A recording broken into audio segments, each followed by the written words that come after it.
Sí.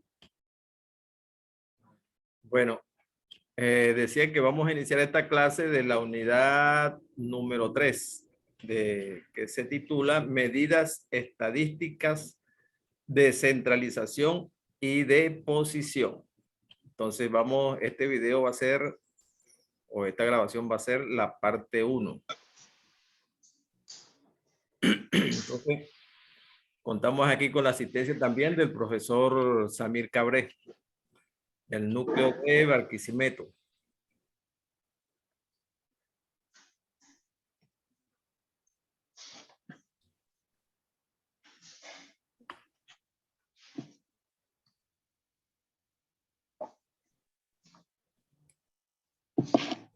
Entonces, bueno, como un primer objetivo de esta unidad 3, tenemos conocer la aplicación y utilización de las medidas estadísticas de tendencia central y de posición para caracterizar una posición de datos. Contenido de este objetivo. Las medidas de tendencia central y de posición, conceptos generales y aplicación. Bueno, fíjense, algo que no podemos perder de vista es que en estadística siempre vamos a estar trabajando, bien sea con una muestra o con una población. Entonces, siempre lo que denominamos población es, digamos, el conjunto, ¿verdad? El grupo que pueden ser personas, pueden ser objetos, pueden ser animales, pueden ser elementos, pueden ser cosas. Siempre la población va a estar constituida por ese tipo de entes y generalmente va a ser el conjunto más grande, ¿verdad? La población siempre va a abarcar a la mayoría de los individuos o entes que se van a estudiar. Y vamos siempre a denotar el tamaño de la población con la letra mayúscula N. Se la voy a remarcar aquí. Esa letra N mayúscula nos va a permitir identificar el tamaño de la población. Ahora, como ustedes recuerdan también de la unidad 1, existe la muestra. Y la muestra no es más que un subconjunto de la población. Y a la muestra, cuando estemos hablando de muestra, vamos a referirnos entonces a un tamaño inferior, ¿verdad? Y lo vamos a denotar con una letra N minúscula, tal como aparece por acá abajo, ¿verdad? Tenemos en la población una N mayúscula y tenemos en la muestra una N minúscula como tamaño.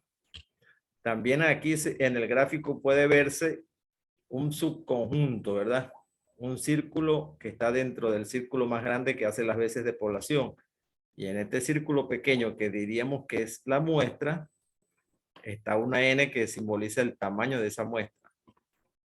Bien, entonces, considerado esto, ¿verdad? El tamaño de la población y el tamaño de la muestra, es importante también que recordemos que vamos a trabajar generalmente con indicadores. Cuando vayamos a hacer un análisis descriptivo, ¿verdad? Que es lo que nos ocupa en esta estadística 1.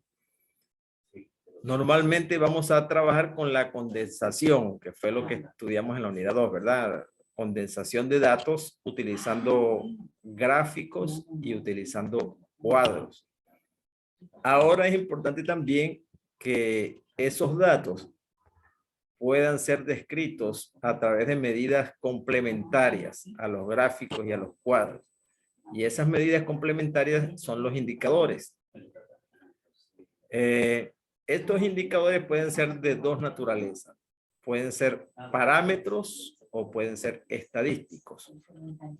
Y es importante que aprendamos a diferenciarlos. Vamos a hablar de parámetros cuando estemos ubicados en la población, ¿verdad? Entonces, cuando tengamos indicadores definidos sobre la población, vamos a hablar de parámetros. Mientras que si los indicadores están definidos a nivel de muestra, entonces vamos a tener los estadísticos. Como estamos entrando a una parte donde vamos a hablar de medidas estadísticas que pueden ser de tendencia central, la primera parte, pero también van a haber de variabilidad, de apuntamiento, de posición, etcétera.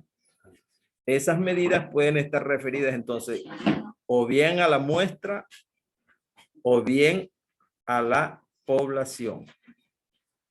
Entonces, recordemos, si estamos trabajando en la población, las medidas serán parámetros, ¿no? Las medidas van a ser los parámetros. Aquí el equipo.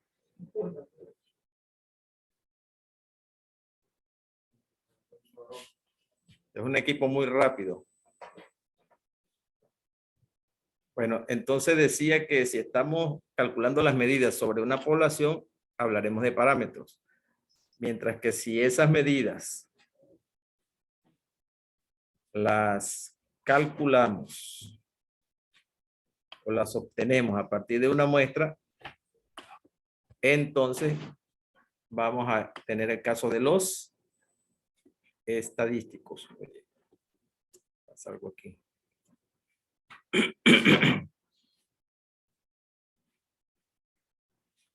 Disculpen un momentico aquí que se me va el apuntador, el marcador. Ajá. Voy a tratar de hacerlo aquí. Ok. Entonces, para la población parámetros, para la muestra estadísticos. Dicho esto, continuemos entonces con lo que son las medidas que vamos a estar revisando. Entonces, esas medidas que vamos a estar revisando, primeramente, que son las medidas de tendencia central, como su nombre lo indica, se refiere a valores que van a ocupar posiciones centrales en la distribución de datos. Entonces, tenemos que recordar siempre que nos vamos a estar refiriendo a una colección de datos. En este caso, estamos viendo unas colecciones de datos, pero digamos que agrupados, ¿no? Se trata de dos gráficos que tenemos aquí. El primero de la izquierda es un histograma y el segundo, el de la derecha, es el polígono de frecuencias. Entonces, si nosotros vamos a hablar de medidas de tendencia central,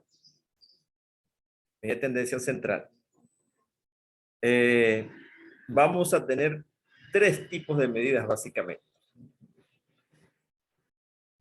Vamos a tener por un lado un valor que siempre va a estar ocupando la posición central.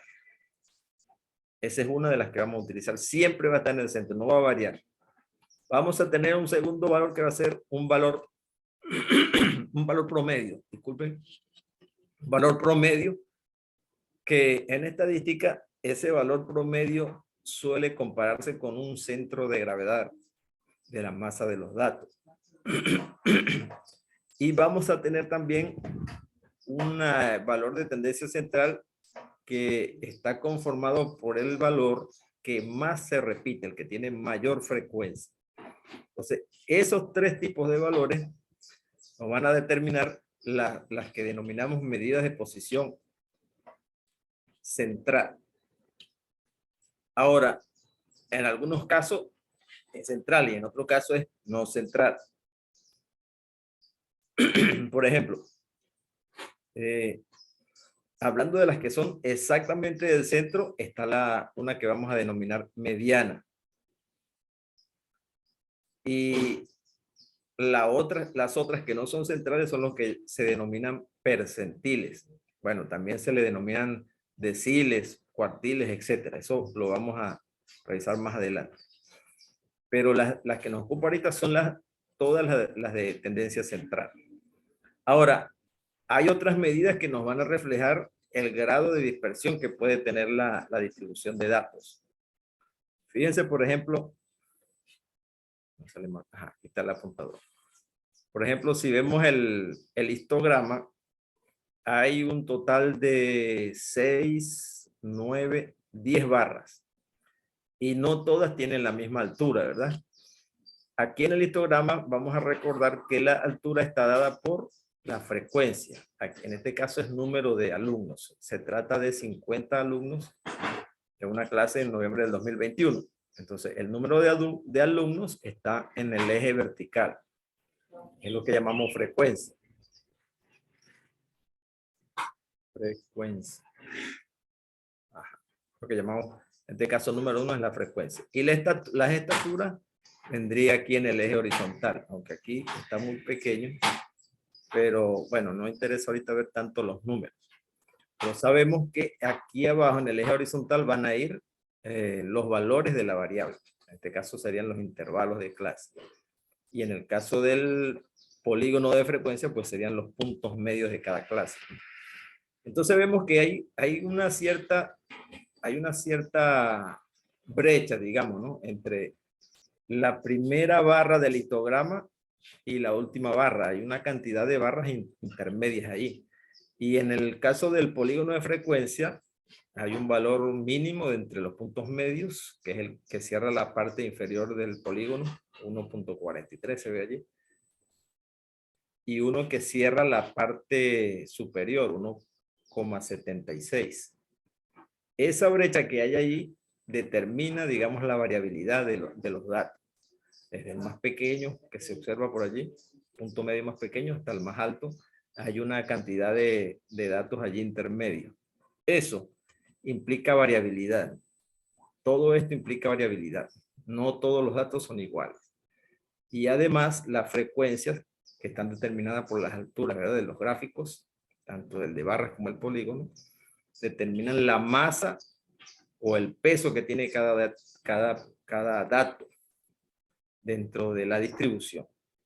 Entonces, vamos a tener medidas de variabilidad también, así como vamos a tener medidas para ver cómo es la tendencia central, es decir, cómo los datos se agrupan en torno al centro.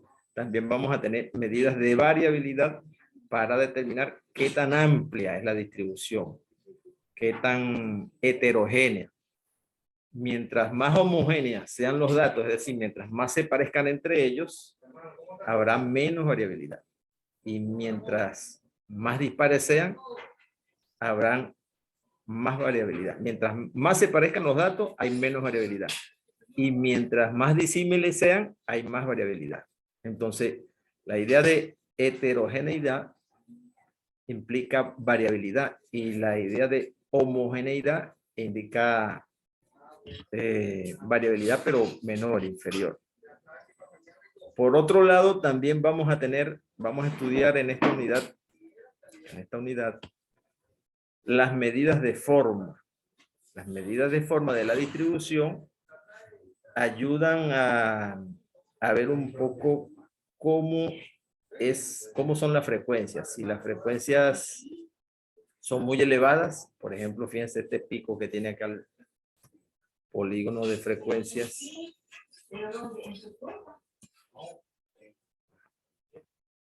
Pasa la presentación.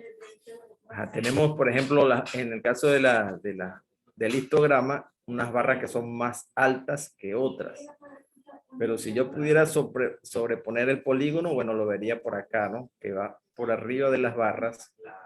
Y ese polígono puede ser más apuntado, más alto, o pudiera ser también más bajo, dependiendo del tamaño de las frecuencias que tengan las barras. Entonces, las medidas que nos va a dar digamos, esa altura en la distribución van a ser las medidas de forma.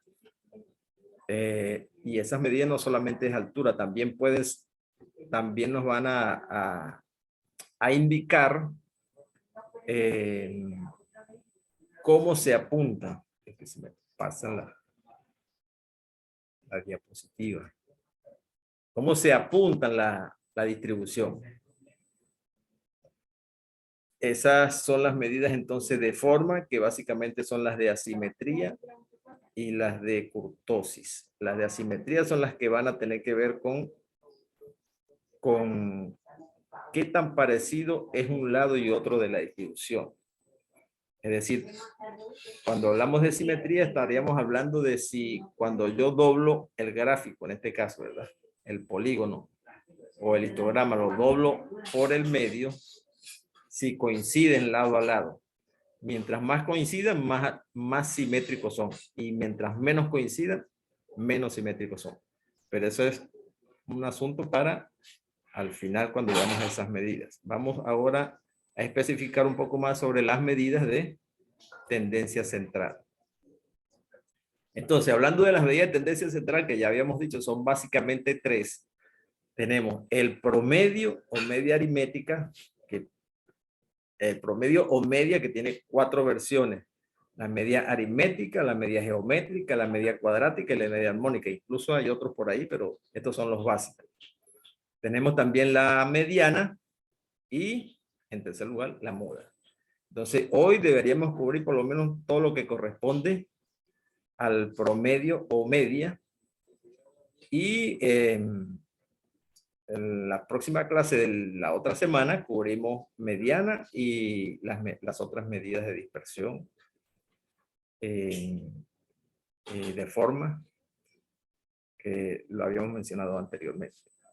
Entonces, el promedio, mediana y moda son las de tendencia central básicas y ellas van a estar generalmente, van a estar ubicadas aquí en esta zona que está sombreada aquí entre los punticos entre paréntesis rojos. Esa es más o menos el área donde ellos tienden a ubicarse.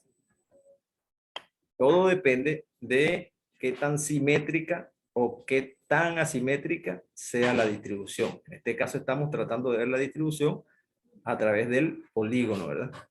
Entonces, por aquí en esta zona vamos a conseguir generalmente ubicadas la media, la mediana y la moda, que son las tres medidas básicas de tendencia central que vamos a estar estudiando.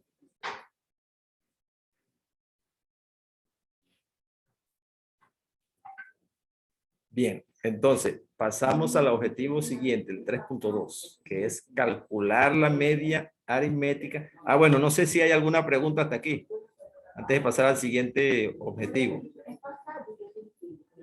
¿Alguna pregunta hasta el momento sobre las medidas estas de tendencia central o las otras que mencionamos? Por ahora no. Entonces, continuemos. Bien, el objetivo 3 se trata entonces de calcular e interpretar la media aritmética. Mencionar por lo menos la media geométrica, la armónica, la cuadrática no está ahí, pero hay que mencionarlo. De un conjunto de datos no agrupados y de una tabla de distribución de frecuencias, utilizando los procedimientos que corresponden, ¿verdad? Para ello tenemos dos contenidos. Uno, 3.2.1, media aritmética, conceptos, propiedades, procedimientos de cálculo para datos no agrupados y distribuciones de frecuencia. Y vamos a ver, al menos, aunque sea someramente, lo de la media geométrica, la armónica y la cuadrática. Bien. Sobre la media, vamos a trabajar primero con la media aritmética, la más conocida y la más utilizada. Cuando ustedes ya están familiarizados con este concepto de la media aritmética, sobre todo en bachillerato, bueno, yo no sé si vieron estadística en el 5º año o en el 6º año. De todos modos, tuvieron que haber alguna vez calculado su promedio de notas. ¿Recuerdan? Su promedio de notas de bachillerato. ¿Alguno de ustedes puede decirnos cuál fue su promedio de notas de bachillerato? Pues no importa que sea en voz baja. No recuerdo haberlo calculado, profesor. ¿En serio? Bueno, cuando yo estudiaba había que aprendérselo porque se requería para para el cálculo del índice académico que exigía OPSU para ubicarlo a uno en las carreras. ¿Quién más por allí? Bueno, entonces decíamos que vamos a trabajar con la media aritmética, que es la más utilizada, y uno de los conceptos de mayor peso en la estadística. La media es, oye, muy importante, muy trascendental en todo lo que es la teoría estadística. De allí que es hay que remarcar esto para que aprendan no solamente el procedimiento de cálculo, sino también su interpretación y el valor que tiene como medida, pues. Bueno, fíjense. Tenemos entonces que recordar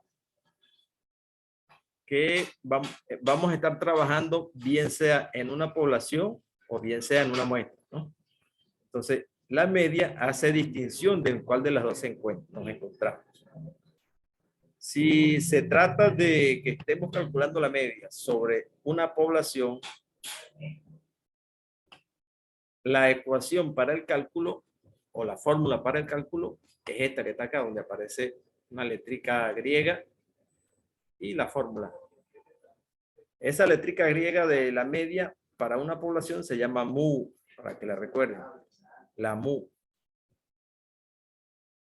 Y si estamos en una muestra, la fórmula es muy parecida, pero el símbolo es diferente. Para indicar la media, el símbolo es una X con una barrita arriba. Esa es lo que vamos a denominar media de la muestra.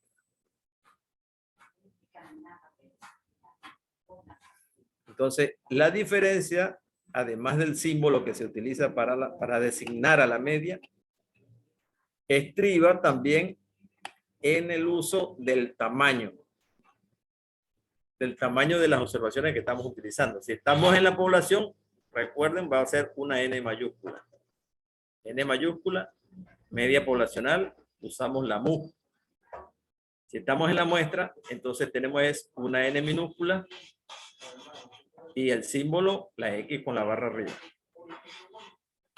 Pudiera ser que utilicemos también como símbolo para la media una Y, en lugar de la X, una Y o una Z. Son las tres letras que más se utilizan. La X, la Y y la Z. Pero la más común de todas es la X. Siempre que tenga una barrita arriba, se trata de la media muestral.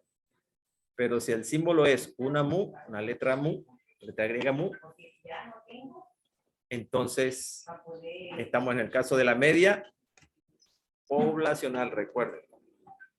Bien. Otra cosa interesante es el símbolo de la sumatoria. El símbolo de la sumatoria. Pregunto, ¿quién recuerda cómo se usa este símbolo de la sumatoria?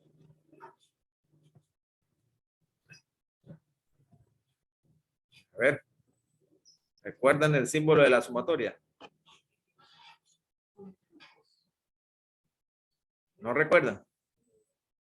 Botelo. Creo que aparecía en uno de los materiales del propedéutico. Ah, sí, claro. El símbolo sigma. Aquí me está indicando el sistema, me está diciendo que nos quedan 10 minutos, hay que estar atentos. Bueno, seguimos. Exacto, en los materiales, en los recursos que se ofrecen en el propedéutico, aparece ese símbolo. ¿Y qué es lo que significa?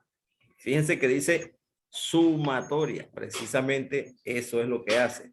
Es un símbolo que ayuda a identificar cuándo se está haciendo una suma. Entonces, nosotros vamos a usar en la media mucho ese símbolo y también en otras medidas. Pero ya que estamos en la media y su importancia, vamos a destacarlo. Fíjense que ahí está el símbolo de la sumatoria, ¿verdad? Que es como una M así volteada. Y aparece un numerito abajo y un numerito arriba, ¿verdad? Lo pueden apreciar ahí. Y luego, sí, dentro de la sumatoria aparece también una cantidad, otro símbolo. En este caso, una X y un subíndice. Entonces, el numerito de abajo, donde dice igual a 1, ese es el índice inferior de la sumatoria. Y el que aparece arriba es el índice superior. Y esos indican desde dónde hasta dónde va la suma. En este caso, la I comienza en 1 y termina en N. Ahora, ¿cuánto vale N? Bueno, depende, en nuestro caso, depende de qué tamaño sea la muestra. Esto es, hablando genéricamente, podríamos colocarlo el desarrollo de esa suma así como está aquí. Si yo digo que va desde igual a 1 hasta N, pues entonces la X va a ir asumiendo cada vez, para cada término de la suma, va variando una unidad, ¿verdad? Comienza con X1, luego se le suma X2, se le suma X3, hasta que complete de sumar el último término. Entonces, algo muy importante es que esos valores, esos subíndices que aparecen ahí, por ejemplo este 2, señalan posición. Oigan bien, posición. Ese 2 indica el sumando que está en la posición 2. Como el 1 indicaría el sumando que está en la posición 1. Como el 3 indicaría el sumando que está en la posición 3. Y el n, bueno, el que está en la posición enésima. Entonces, ese subíndice, la i, que empieza en 1 y va a ir variando hasta n, indica posición. Y la X nos va a simbolizar los valores de la variable. Entonces, cada valor de la variable tiene un subíndice que va a ir desde 1 hasta n. Ahora, depende de qué valor esté uno sumando la posición. Lo vamos a ver ahorita con un ejemplo. Aquí está resaltado en esta pantallita aquí en azul. Dice, supóngase que una muestra tiene 10 mediciones o calificaciones obtenidas de una población de 30 estudiantes. Fíjense que nos están diciendo muestra 10, ¿no? Ojo. Y población de 30 estudiantes. Entonces aquí tenemos los 10 datos obtenidos de esa población. Y nos dicen n pequeño igual a 10. Ojo, es el tamaño de la muestra, ¿verdad? Ok. Vamos entonces a hacer la sumatoria de los valores de la variable en esa muestra. Ahora, ¿cuál es la variable? ¿Quién responde por allí? ¿Cuál es la variable que estamos considerando? Calificaciones. Calificaciones, correcto. Entonces, esas calificaciones aquí son 10, ¿verdad? Va desde el más pequeño es 6 y el más grande es 20. Entonces, queremos hacer la sumatoria de esos valores. Entonces, fíjense. Como en la sumatoria, el subíndice I comienza en 1 y termina en 10, ¿verdad? Porque son 10 valores. Entonces, tendríamos que la variable XY va a variar desde el valor 1 hasta el valor 10. ¿Cuáles son esas variaciones? Bueno, X2, X3, X4, X5, X6, en fin. La X me determina un valor de la variable. Y el subíndice me determina la posición que ocupa ese valor. Así que si yo les digo a ustedes, ¿cuál valor de la variable X ocupa la posición 3? ¿Qué valor de X ocupa la posición 3? ¿Cómo harían ustedes para ubicarlo?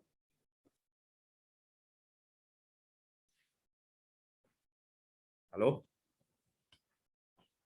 Bueno, sencillamente se van a la colección de datos que tenemos originales aquí, ¿verdad? Y ahí mismo ustedes ven las posiciones.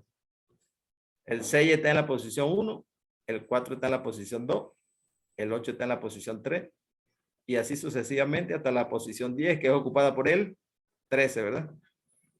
Bueno, entonces, este X3 me está hablando de el valor de la variable que ocupa la posición 3, es decir, el 8, ¿verdad? El 8. Por lo tanto, cuando yo esté haciendo la suma, el valor que va a ir ahí es precisamente el 8. Aquí abajo está.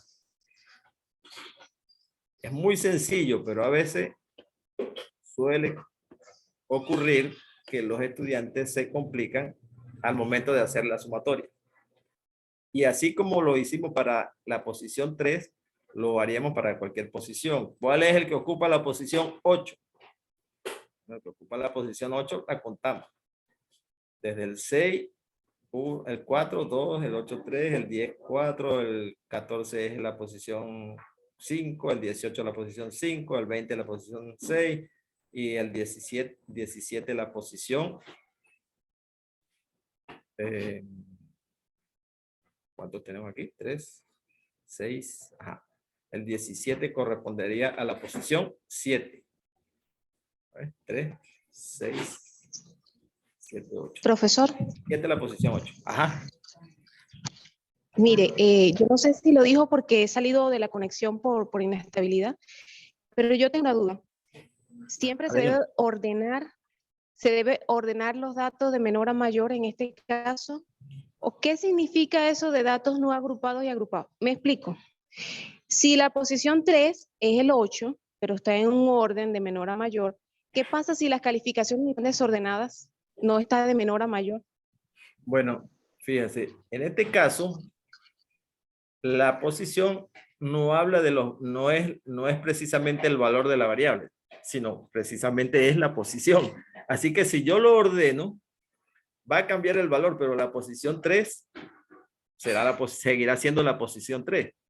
Como en el caso de las sumas, el orden de los sumandos no altera la suma, pues eso realmente no es relevante.